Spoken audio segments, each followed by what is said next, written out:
Pleasant good afternoon to everyone. Happy Friday. My name is Priscilla Liebert-Calder. I'm the event coordinator at the NJSBDC at Rutgers-Newark. And on behalf of Dr. Tendai Ndoro, the regional director, I would like to welcome you to our webinar called Building a Team for Small Businesses. For those of you who are unfamiliar with the SBDC, which stands for the Small Business Development Center, we are the premier provider of business training and consulting services to establish small businesses, startups, and entrepreneurs in New Jersey. More specifically, entrepreneurs and individuals living in Essex County, New Jersey. We are one of 12 centers in the NJSBDC network, each center being responsible for one or more counties. Our center is hosted by the Rutgers Business School, and it is funded through a partnership agreement between the United States Small Business Administration, Rutgers University, and the New Jersey Business Action Center. And the mission of the NJSBDC is to help entrepreneurs and business owners start and grow successful, sustainable small businesses. And we do this through one-on-one business consulting, training, and technical assistance programs. For the benefit of those attending today's webinar, audio has been muted, and we will be taking questions via the chat or the Q&A feature on Zoom. So please feel free to post your questions, and we will answer, we'll respond at the end of the presentation. For those who are in attendance, a copy or handout will be emailed to you at the conclusion of today's presentation. And we'll also be emailing out the link to the recording of today's webinar if you need to review it at a later time. So it is now my pleasure to introduce to you our presenter for today, Carmen Bonilla. Yes, I got that right. Carmen is a professor here at the Rutgers Business School, and she's also the owner of Propelled Training and Consulting.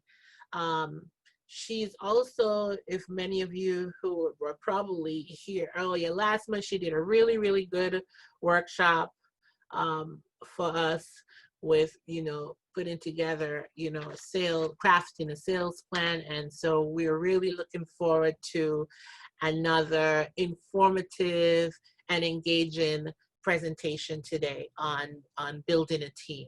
So without further ado, I will turn today's presentation over to Carmen. Thank you so much, Priscilla. So happy to connect with you and collaborate to bring this program to your small business entrepreneurs. And welcome to small business entrepreneurs in the audience. Very excited to connect with you on this topic. And I am starting to show my slides with the wonderful graphic work by Priscilla. Today's topic, building a team in your small business.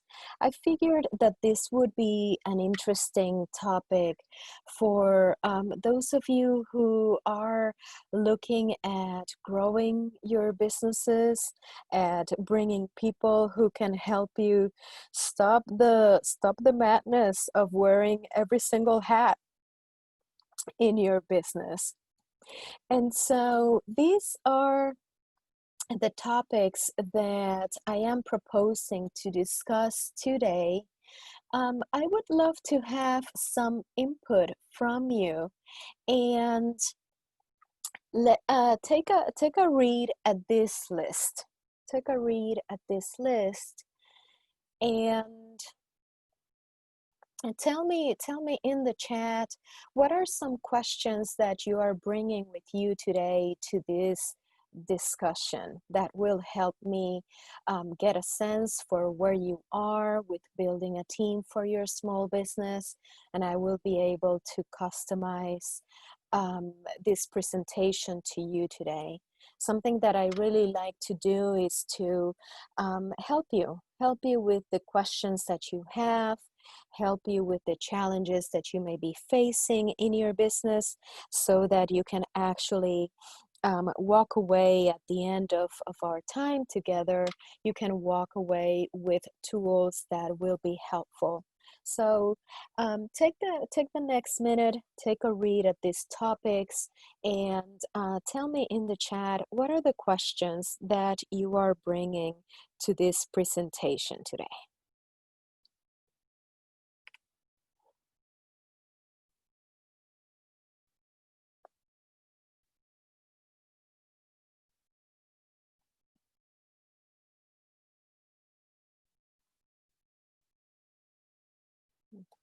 I see your answers are coming in. Fantastic.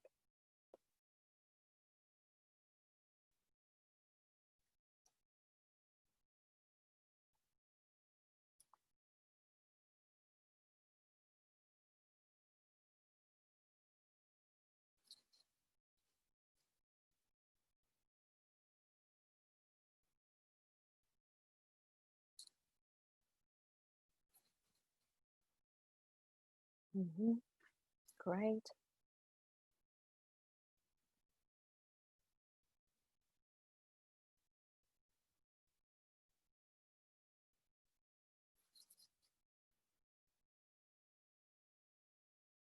Okay, you still have a chance. Drop any questions in the chat.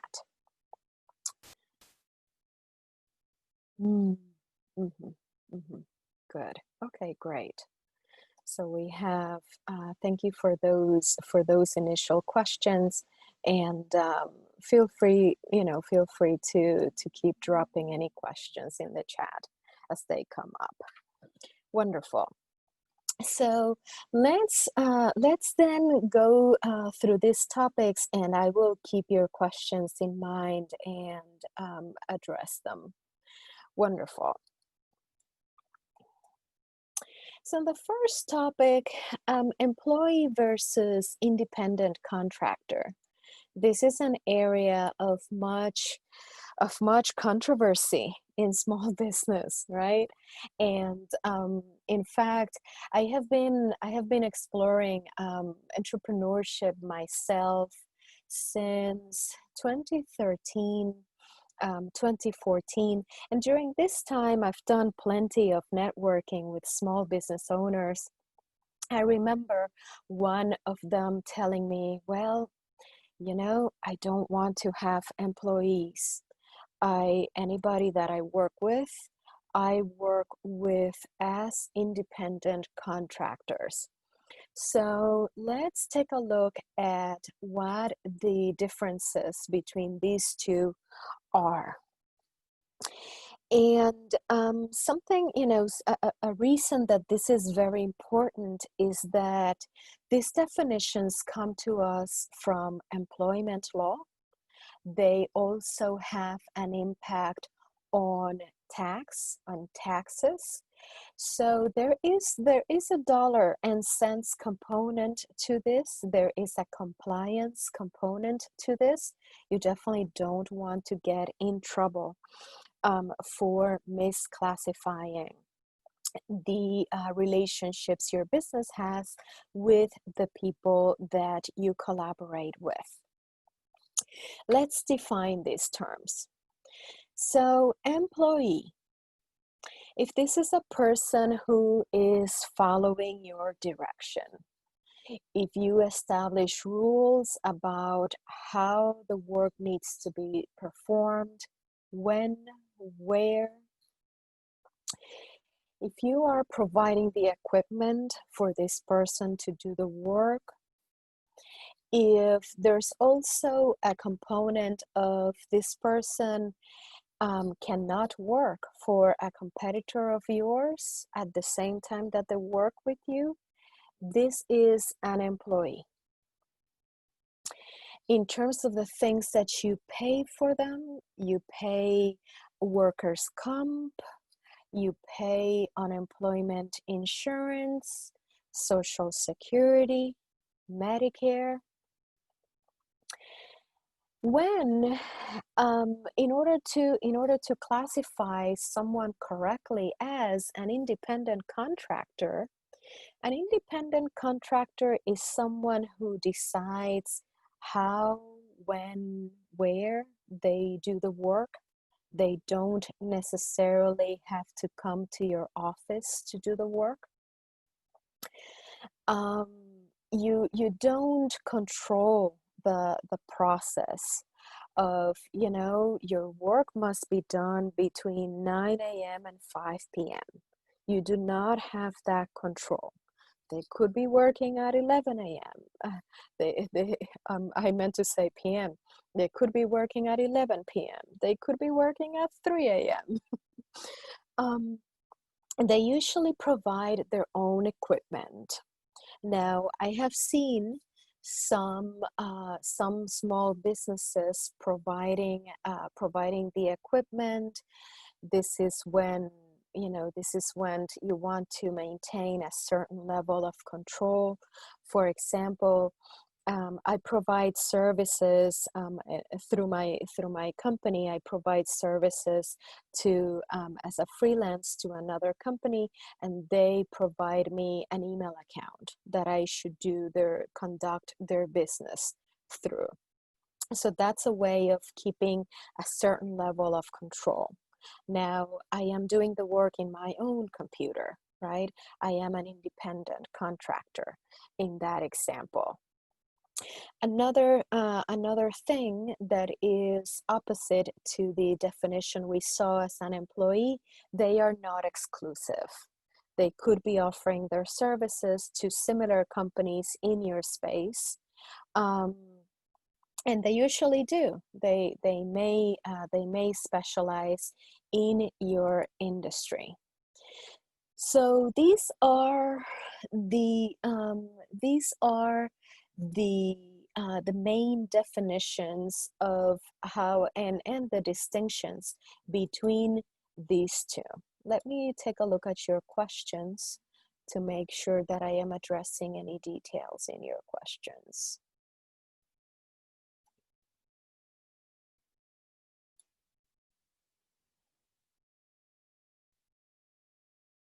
Mm-hmm. Good.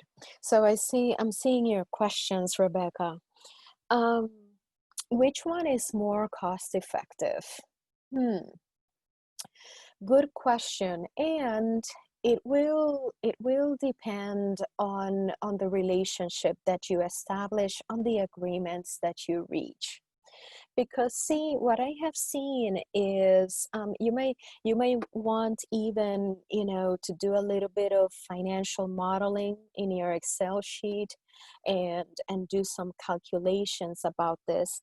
Now, what I have seen is, while, for example, to the independent contractor, you do not include them in any benefits that you provide for your employees. For example, healthcare, health insurance benefits. What I see, independent contractors, their fees are usually higher, right? Than, for example, if you could get an employee. I mean, it depends the type of employee, right? From minimum wage to professional salaries. But usually the per hour or the per day fee of the independent contractor, they have factored in their fees, and they have factored in, hey, they will not be receiving benefits, you will not be paying for their workers' comp, you will not be paying for their unemployment insurance, social security, etc. They need to, they pay for it themselves. So their fees have already factored that in.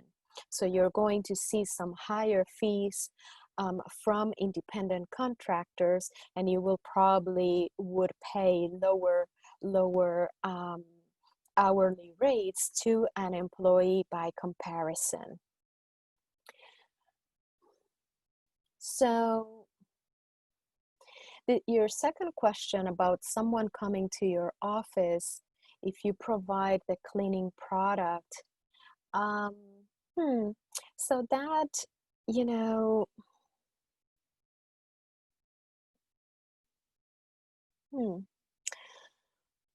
I would say, um, you know, if this is your situation, you could, to make it even more clear, let this person provide the cleaning product, and it makes it more clear that they are an independent contractor. I don't know if it's maybe you have a preference for what cleaning product they should use. You could also make that request, and maybe any fees that you pay this person could be adjusted for the cleaning product price that they are paying for. So yeah, if you want to keep that separation very, very clear and consider this person an independent contractor, in general, stay away from providing the equipment to do the work. Does that make sense?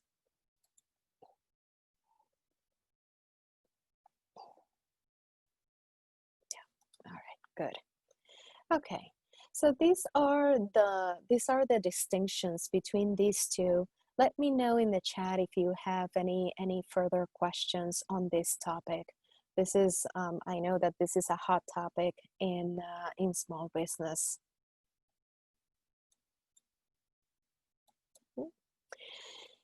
So if you are, I am assuming in this presentation that you're going to go more the employee route.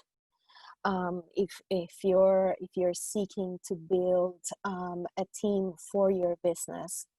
And so if you are going to go more the employee route, in the handout that I created for you, I actually include this information because it's a long list of items that you need to be prepared for. So these are the very basics. What do you need to have in place in order to bring in these employees? So first of all, you need to start by requesting and securing an EIN. You can do that online, very easy. And then you create a job posting. For a job posting, you write a description of what this person would do. Be always as clear as possible, and bear in mind that when someone is reading that job posting, they are sort of thinking this is what you are sort of like promising to them that they will be doing, right? They take it as a promise. They evaluate the opportunity based on it. Job postings are also, it is worthwhile, if you have the resources, to have an HR expert to look at them and to help you with them. They need to be free from discriminatory language. And something that has been a recent conversation in the space of talent acquisition and recruiting is that there is some language that can seem a little discriminatory against the genders.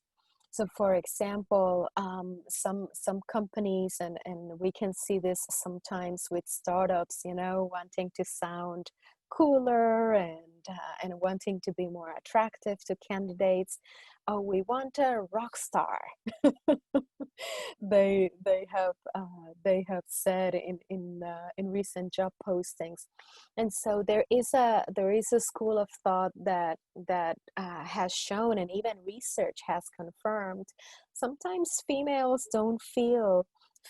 candidates, they don't feel that welcome when they see that type of language of a rock star. Well, as uh, I'm not sure. Am I a rock star? That doesn't sound like me, etc. Employment application. Another good document to have it reviewed by an HR expert. Ask the questions that you really need to ask. Don't overstep your boundaries in the questions that you're asking. Sometimes I even feel personally, I'm not so sure if I would recommend to you to collect people's social security numbers before you are issuing a job offer. I don't know. That's sort of like my personal thinking on that. And then consider an employment contract, or even, sorry, let's continuing with the list. There's a chronology to this. Prepare your interview questions, and for the most part, it will help you to have standard interview questions that you ask. Your interview questions, it would also be helpful for an HR expert to review them for you. We have, under employment law in the US, we have law questions that are considered illegal, that are inappropriate. Questions, for example, in her recent passing, Justice Ruth Bader Ginsburg, she I'm sure that she had a lot to say about these questions. Questions you should not ask to a female candidate. For example, do you have plans to have a family? Right? Do you have plans to have children? Don't ask people where are they from. Even some questions about, oh, I hear something in your accent, are some questions that fall in that borderline of, you might want to stay away from questions like that. And the reason is, you don't want to create an appearance of discriminating on the basis of these qualities that are protected by the law, Equal Employment Opportunity Commission. You want to also find what are the platforms to post your job posting. There may be some platforms that are better than others for you. Indeed.com, very, very well-known platform. It's probably the biggest platform for job postings right now. There's also LinkedIn. There's also even Craigslist. So, it all depends on the type of job that you're going to be posting. You may find that one platform works better for you than others. And I have actually, I have heard that from companies. Then the employment contract. You may, in that contract, you can keep it at will, which means this employee, you reserve the right. It will be okay for you to lay off this employee or end the employment for any valid reason. Of course, not for illegal and discriminatory reasons.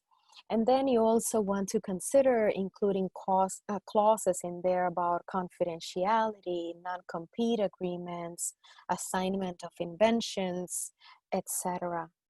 An employee handbook is another area that as you grow your team bigger and bigger, And here, give me an idea to those of you who are participating in the call.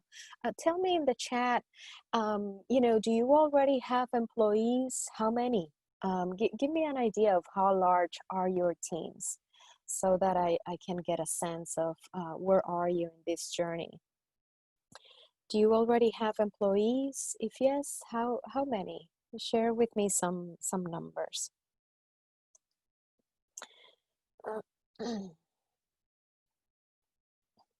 Yeah. The mhm. The employee handbook, very, very helpful. Again, oh wow, great teams. That's fantastic. And a tool, for sure you want to have an expert help you out with that employee handbook. This is where you espouse your policies. This is where you say this is how we work, this is how we apply employment law here, etc.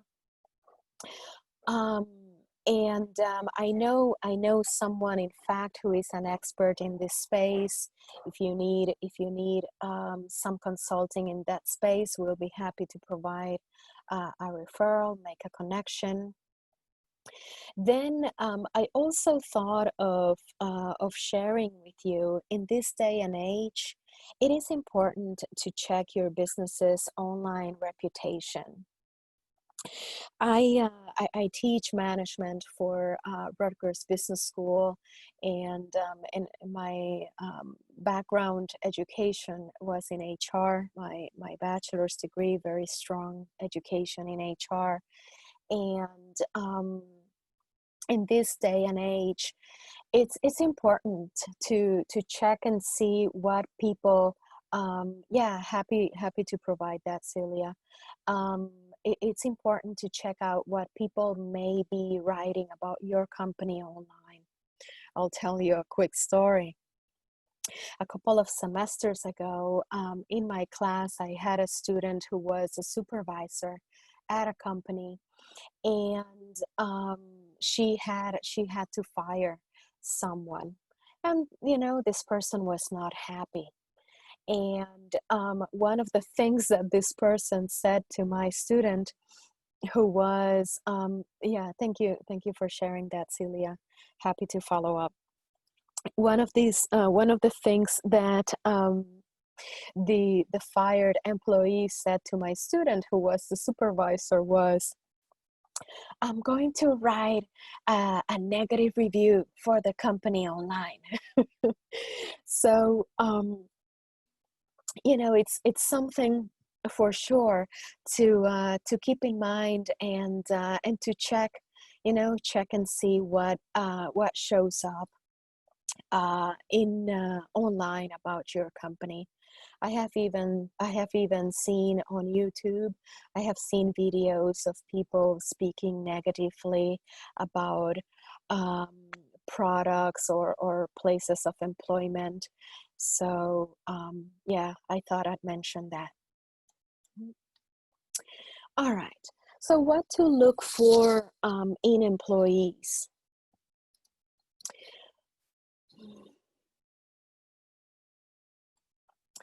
The very obvious, right? We want to find someone who has the background, the experience, education, skills, and aptitude. And then for small business, I believe that it's especially valuable to check for personality and compatibility. And I saw your question, Debbie, about and I think, April, this will be a good place to insert your question as well. How do we determine whether someone is a good fit? And so I'd love to hear your ideas. I'd love to hear your ideas before I share some thoughts. Would you tell me in the chat what has worked well for you? You already bring some good experience hiring staff. What has worked well for you to determine fit? What has worked well for you to determine fit? Tell me in the chat. Would love to hear, and inviting the wisdom of the crowds. Tell me in the chat what has worked well to check for fit.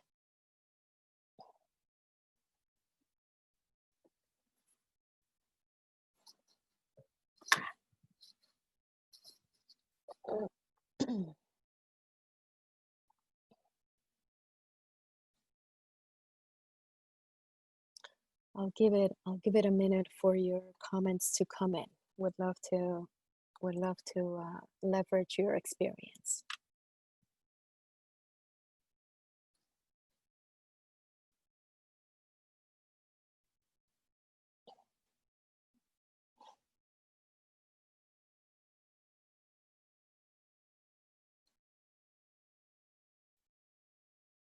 What has worked well for you as you for you to determine fit?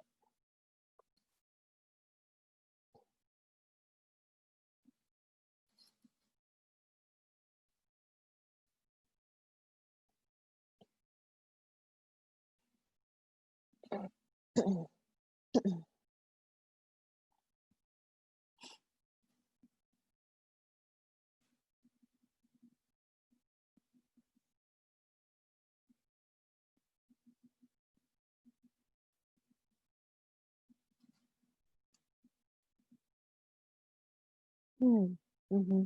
Mm-hmm. Good. Yeah, so here are some thoughts. Here are some thoughts. Hmm. Yeah, yeah. Good ideas. Good ideas. I definitely agree. Um, yeah, so here are some thoughts that I'd like to add to your ideas. First, I think as you as you start the conversation in an interview, right? You may provide a little bit of context, you introduce yourself, and you talk a little bit about the company, right? I think it's great for you to include in what you share about the company, talk about the company culture. What are the important values that you have identified? And if you haven't yet, it would be great for you to identify at least 5 values that are important for your company. 5 values that you want your staff to demonstrate in their dealings with your customers, with each other, with you. Mention those values. If you haven't, if you haven't shared about those values with your employees, that is even a great opportunity to, to even do that work internally and have those internal conversations.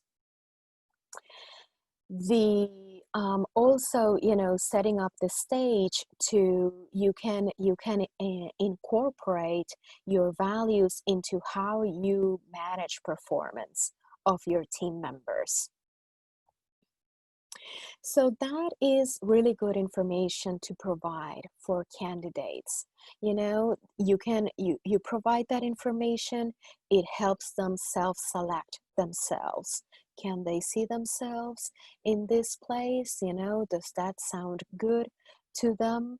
They may, they may say, no, this doesn't sound like the place for me. It's not my preference. They may not, they may say it out loud, they may not, but you have already shared the information. So that's great information to share.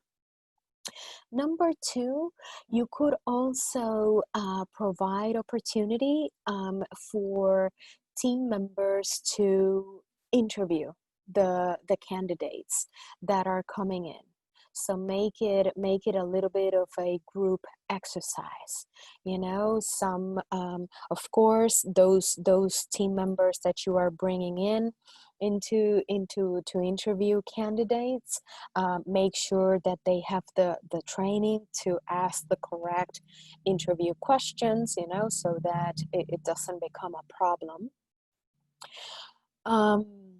And let them also ask from them to give you their perception. So after the candidates have left, let's have a debrief meeting. What did you think? Okay. And get a sense from them. In your interview questions, number 3, ask questions about how has the candidate demonstrated these values that are important for your company in the past. And I'm going to talk some more about that. And then number 4, something else that is coming up for me is sometimes our gut, right? Listen to your gut. How good is your gut? Can you trust it? Have you had experience in the past? And you can share with me in the chat if you want. Have you had experience in the past where your gut, goodness, I was right? Tell me if you would like to share. Goodness, my gut was right. So listen to that part of yourself, because sometimes we have some feelings, what we call the gut feelings. It's hard to put them into words, but there's something that there's something that is not feeling right in this situation. Does that resonate? Tell me in the chat. Does that resonate? Have you had that experience of there's something that's not feeling right? Now, as I ask you that question, what comes to mind is an example of a case study that I discussed with my management students, in which there's actually a manager in this case study where she had a gut feeling that something was not right with an employee, and that gut feeling was right. So is this helpful? Give me some feedback in the chat. I want to make sure that you're getting value from this. This is helpful.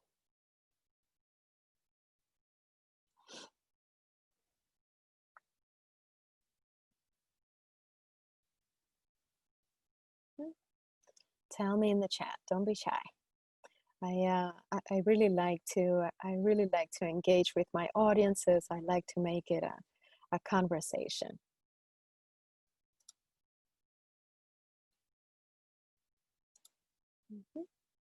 All right. And so here are some sample questions to ask. Celia,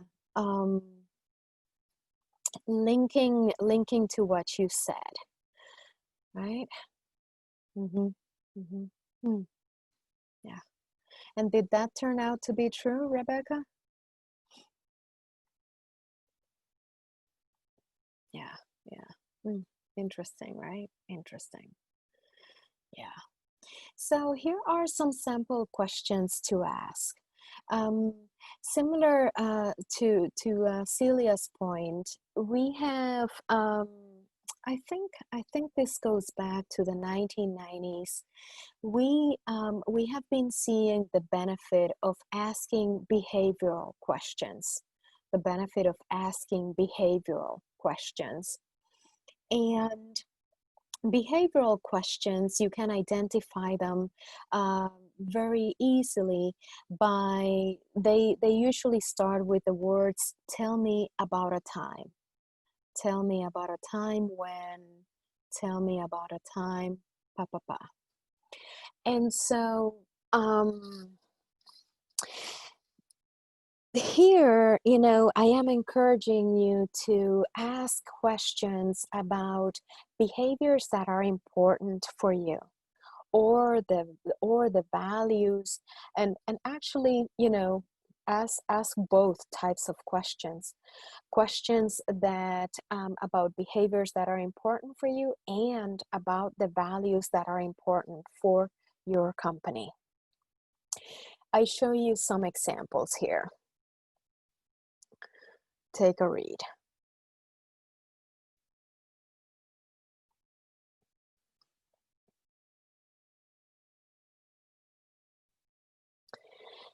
So, what do you think I am trying to learn if I ask these three questions? This tell me about questions. Tell me in the chat, what do you think I'm trying to learn about the candidate if I ask these three questions? Tell me in the chat.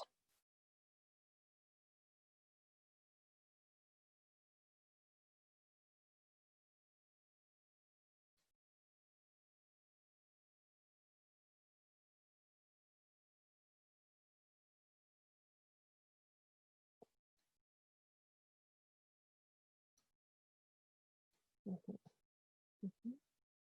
So for example, the first one we are looking for, okay, so let me see how much of a team player this person is. And we ask about a difficult team experience. Sometimes candidates and ourselves, we can fall into the trap of saying, oh my goodness, that team was difficult. Oh, that person was difficult. And we fail to identify the ways in which we were difficult, right? And so we are testing for the teamwork, the team orientation that this person brings. The second one, we are testing about how will this person behave if we have a difference of opinions, for example, right? um yep, yep, good. And then this third question, it's a question about, let's see, how resourceful is this person? How resourceful is this person? How will they handle situations that they have not handled before? And so I took from this book, The Small Business Bible, I checked out their, excuse me for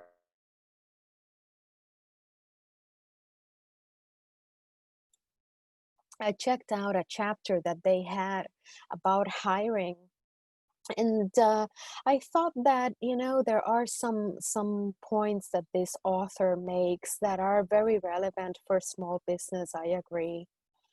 We In small business, we need people who are willing to do things our way.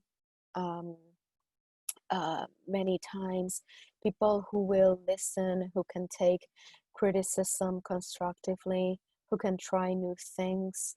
And so, another tip for the question that we were discussing earlier about how do you test for fit is know your work style very well. I know that about my work style. I can change my mind about things. I may I may analyze something, and then I may decide that we need to take a different course of action. So that means I need someone who is flexible and who will not feel frustrated if we change directions, right? And so you can explain that, and you can mention that in your conversations with candidates. The things, what tell candidates what will make it easier for them to work with you, what is necessary for an easy work relationship. And so, April, I haven't forgotten about your question about how to choose a partner, a business partner you don't know that well. And if you have some suggestions for April, please drop them in the chat while I share these thoughts. I'm going to point out a book that I have in the resources link, in the resources slide, that I think will be helpful for you with this question. They talk about it. So in general, advice for this situation: take your time. Take your time. You may want to, number two, you may want to start maybe with a smaller project. Try a smaller project in which you can test out how do you guys work together. What is your compatibility, so that you are not putting everything at risk, right? This is a little bit of risk management. Number three, I would say, very important to have a conversation. How are we going to work together? And ask questions of each other along a long list of things. What are your expectations? How are we going to manage? What would you do? What would I do? How are we going to keep each other accountable? Definitely, have a sit down where you are not in a hurry. It may take more than one time sitting down to discuss all these items, but the intention and the objective of this is to have a very, very clear conversation about how you are going to work together. Okay. Very similar advice to what some marriage counselors recommend. Before getting married, talk about how you are going to divide the house chores, etc., so that it doesn't come as a surprise, anything that happens later. See it as a little bit of managing potential conflict. Mm-hmm. Let me know if those questions are helpful. If you can see yourself having that type of conversation, April. Mm-hmm. All right.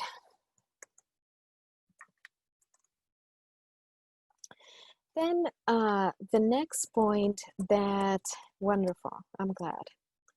The next point that I want to make to you is onboarding your new staff. And I just dropped in the chat a link about an article that I wrote. Happy for you to refer to it. It's on my LinkedIn blog.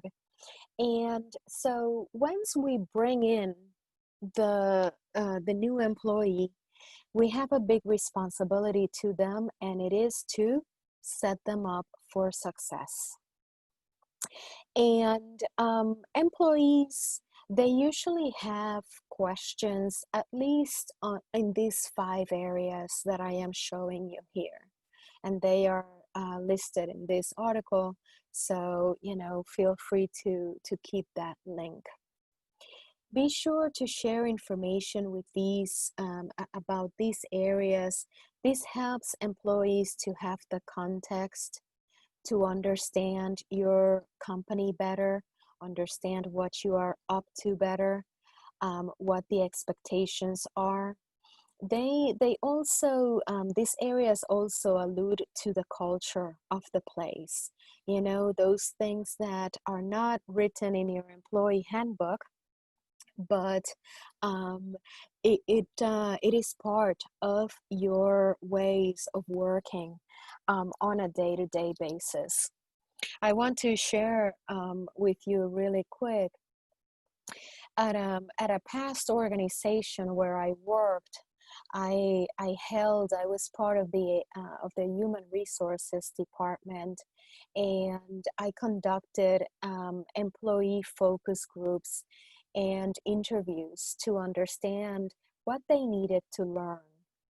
And it was this article, I wrote it based on those meetings.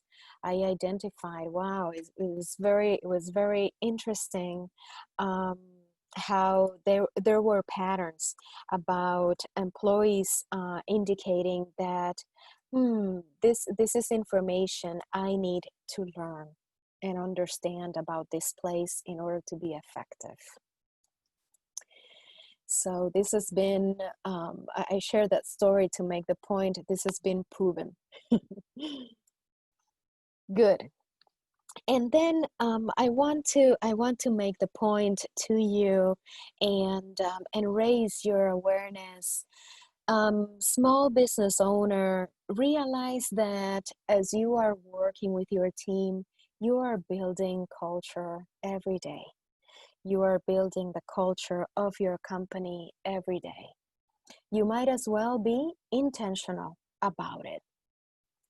Behaviors that are successful, that get repeated, that are formalized in processes, they become part of your culture. And even earlier this week, I was doing some reading about family businesses. So question, anybody here from a family business? Anybody in the audience from a family business?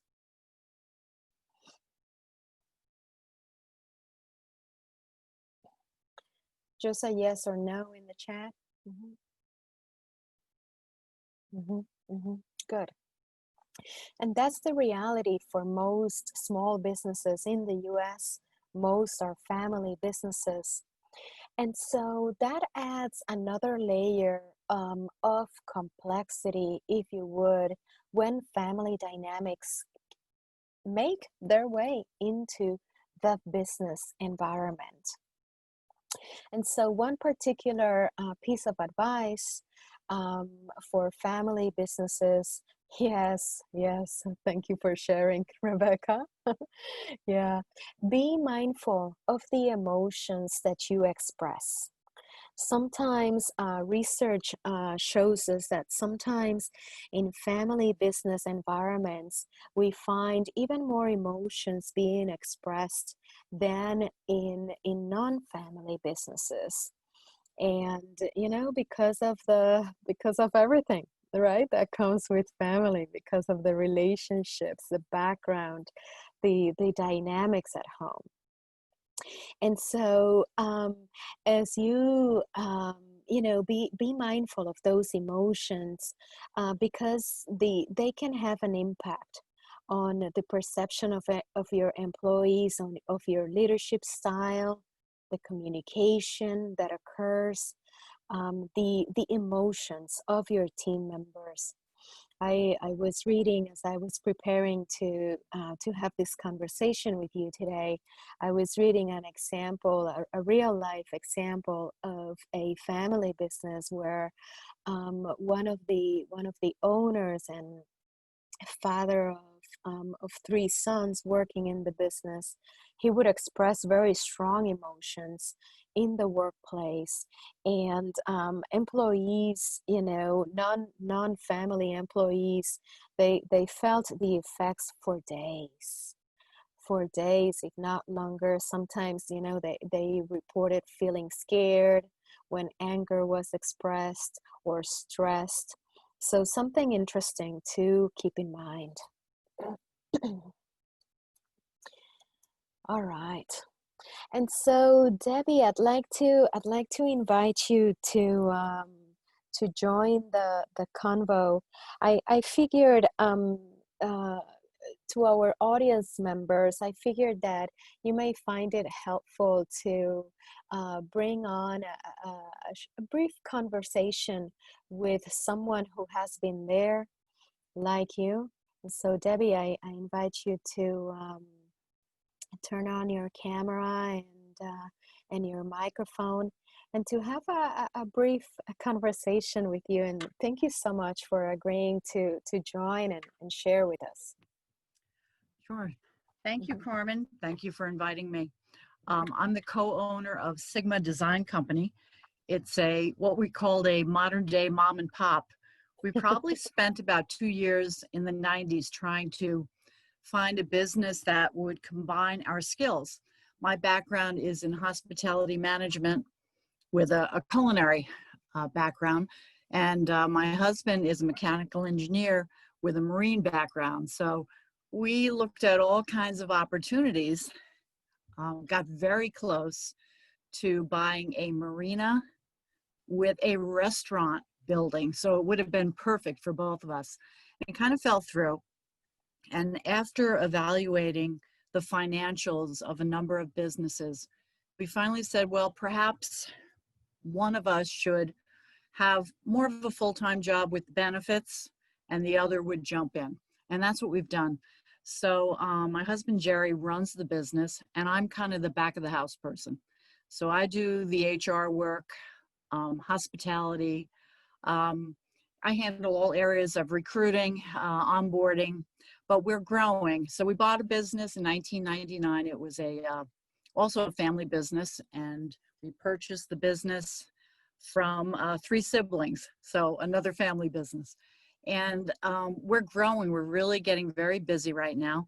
And Carmen has been great in helping us to define first. We thought we knew what we valued, but getting our employees involved in that, finding out what they value and what they're looking for in terms of this growth plan, and helping us to define what's next in terms of our employees. So thank you Thank you. for letting me participate. Yeah, thank you. Thank you for sharing that context and Yeah. something that I'm appreciating about how you went about the process is that aspect of the two of you thinking, how can we combine Mhm. our strong areas? How Mhm. what a beautiful mindset to go from. That's fantastic. Mhm. Um, so Debbie, I wanted to, for this conversation, I wanted to ask you, when you bought the business, is it fair to assume that the business already had employees? Mhm. Um, and if that was true, I wonder, what challenges Mhm. came with it.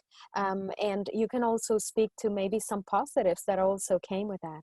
Mhm. Right. So we bought a business that was founded in 1962. And at their peak, they had about 30 employees and they were doing engineering design. So they were strong through the 60s and the 70s. But then as more manufacturing was leaving the United States, all of that work started to dry up. So by the time we bought the business, it was 3 siblings and 2 employees. So we did hire the 2 and they joined us. And for a long time, we were running with about 7 employees. But just in the last 3 years, we've had to ramp up and we're up to 15 right now. Fantastic. So the biggest challenge is, Mhm, delegating things that mhm, Jerry and I have done all the time. And we've done everything. Being a family business, you take it home. mhm, We'll work tomorrow. We might work Sundays. And we have key positions to fill in. And part of it, I think you feel a little territorial and possessive about some of the things that you've always done, but we have to hand off these other responsibilities to other people, like yeah, sharing your financials with mhm, other people. That's kind of scary. mhm, Sales, now you're asking someone else to be the face of your company when you have always done that. So mhm. these are some of the challenges I think that we're facing right now. Yeah, yeah, fantastic. Thank you for that candor. And so I'm curious, Debbie, and it's perfect to have you join us since you have done the HR for the company. I'm curious about hiring processes Mhm, that you have implemented and used over the years. mhm. What has worked for you guys, and Okay. maybe what hasn't been as successful. Well, we've tried it in many different ways. I think for us, networking has been the best. Um, Mhm. Hiring someone that someone knows, someone who can really vouch for their work ethic and integrity. And sometimes they can tell you some of the things that we're not allowed to ask during an interview. So Mhm. that's kind of an advantage. Um, and we're doing Indeed right now, but I can tell you, I just looked at my bill, close Mhm. to $1,000 and not even a single person interview. So that gets Wow. very expensive. You pay by the click. Um, so we've done that. We do use LinkedIn as well. But I think if you can just network and the more people you can speak with in your industry, Mhm. I think that has worked for us. Mhm. Mhm. Makes a lot of sense. Mhm. Quite costly, huh? Oh, absolutely. Yeah, that Or expense. or headhunters too. We just hired a salesperson, and that was extremely expensive. Mhm. But the nice thing is, you have a 6-month Mhm. warranty, I guess. Mhm. And if the person doesn't work out, then they'll start a new search for you, Okay. without asking you to pay again. So, Good, good. And mm, so overall, what you mentioned about networking, I think we can add that to the list of tactics to the mhm, question we discussed earlier, right? Of ensuring fit. That mhm, can be another way that can be helpful, right? right, When someone can provide you that, um, share with you about the experience working with this person. Great. And mm. so overall, what advice would you give to the participants on this call and those who will watch later about, that they are looking to grow their small business teams? What advice would you share with them? Well, I think you need to know your employees and know a little bit about their home life. I know that you have to be careful about what you can ask, but once they join your team, I think it's really important to have a conversation that's not always about work. I mean, some of the things that we were doing before COVID, over the summer, we would do Friday barbecues, where we would cook and just chat, and find out a little bit more about their lives and what they value.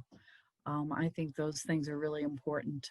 Mhm. Um, and I think larger companies are doing that. They're finding ways to get employees together Mhm. outside of work and, community activities and such. I don't know that we're big enough to do that yet, but I think the idea is important to just see them beyond that person, either at the desk or in the shop. Mhm, mhm. Yeah, yeah, that's great. And so, barbecues, I think, hey, they are good enough, right? Mhm, For providing that social, mhm, without, definitely, the words that come up for me. No need to feel guilty versus larger companies, right? And that's still a very nice way of connecting socially. mhm, And that's something, to our participants of the call, that, Debbie and the company Sigma Design, has been doing very successfully and has contributed to building a very successful culture, through time. So thank you, Debbie, for sharing your thoughts. mhm. um, I'm going now to proceed You're with welcome. the next few slides, and we'll be closing here in just a bit. So, to the point that Debbie made, um, the I want to, I want to leave you with this encouragement.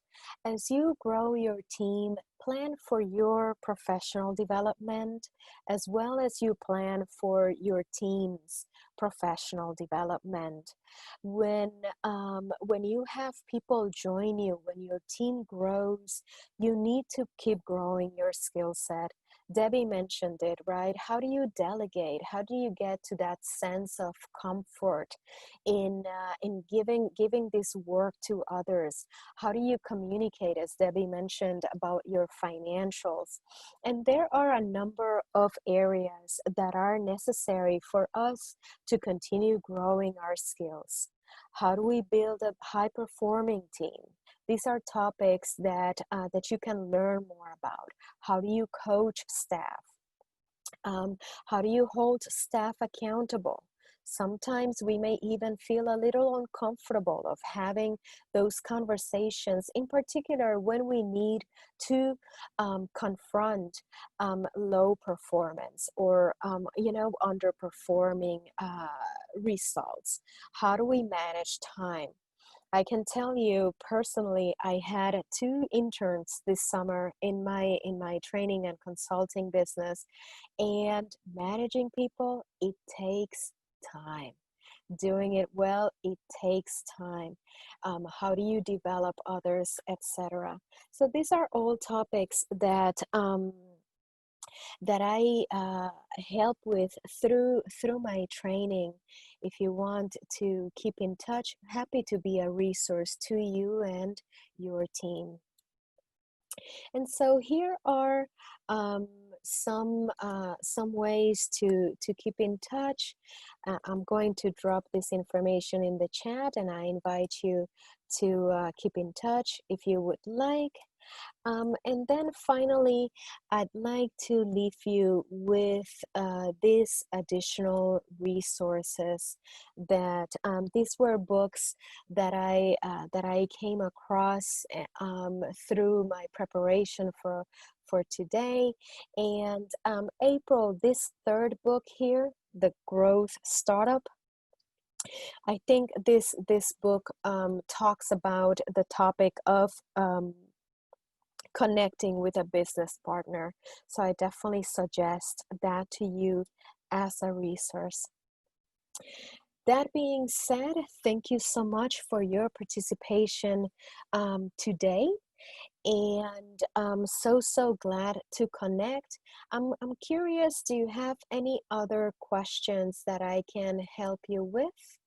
I will also turn it over back to Priscilla to wrap up. Okay, great. Thank you, Carmen, for yet another engaging presentation. So as Carmen said, if there's any other question, we do have a little bit of time. We are a little early today. So if you do have any additional questions, we can take it at this time. If not, we'll just close. So I'm just going to give it one more minute for anyone to post. While we're doing that, as I did mention at the beginning of the presentation, there is a handout that comes with today's presentation that I'll be sending out shortly. And the recording for today's webinar will be coming out hopefully in the next 24 hours, but depends on Zoom. If not, you may get it first thing on Monday morning, but the recording will be emailed out. If anyone, there's a question. Mm-hmm. Any suggestions on dealing with actors, musicians in the talent agencies? Are they employees? So it depends, April. It depends on the arrangement. What I would encourage is use the definitions that we looked at the beginning, and so it is completely in your power. What do you want them to be? Okay. So based on those definitions, structure your relationship with them, and this will work for any person that you are building a relationship with, as long as you build them with those items in mind. That will define whether they are contractors or employees. Do they have control over the work? Do they provide their own equipment? Do do you, are you paying? That's how you determine whether you're going to pay all those taxes that I mentioned, etc. Does that help? Gita, I'm very glad. Thank you for that feedback.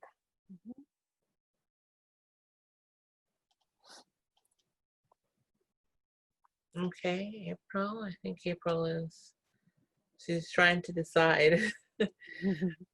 Yeah. If you need further clarification, April, feel free to post it. Okay, she says it's complicated. Like that Facebook status, huh? It's complicated. Yeah, feel free to reach out if you would like to do that. I worked for a production company and we hired actors. Let's see. Yeah. But they always were paid as employees. Yeah. So,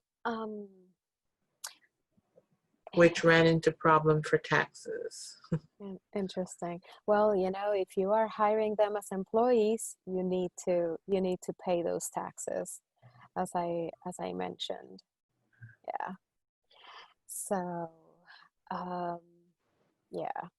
And that's something else on the conversation between employees and independent contractors.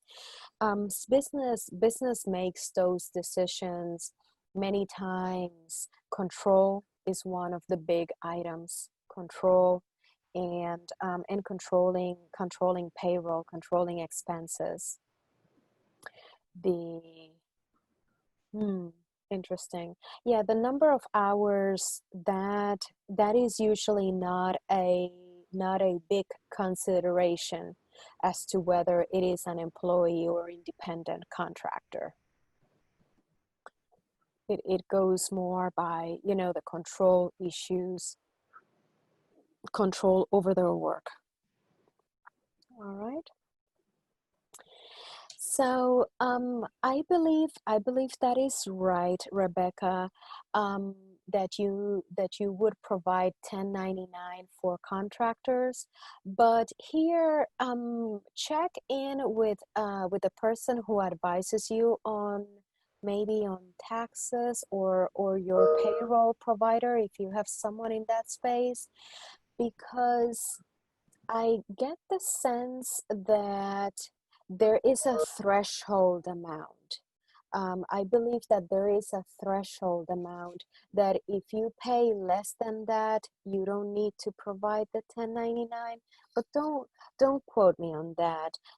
That's I encourage you to check with a payroll or tax advisor. Yeah. A payroll provider would be able to tell you. Okay, so if there's not any other questions, feel free to reach out to us. I will be I'll share our screen with you.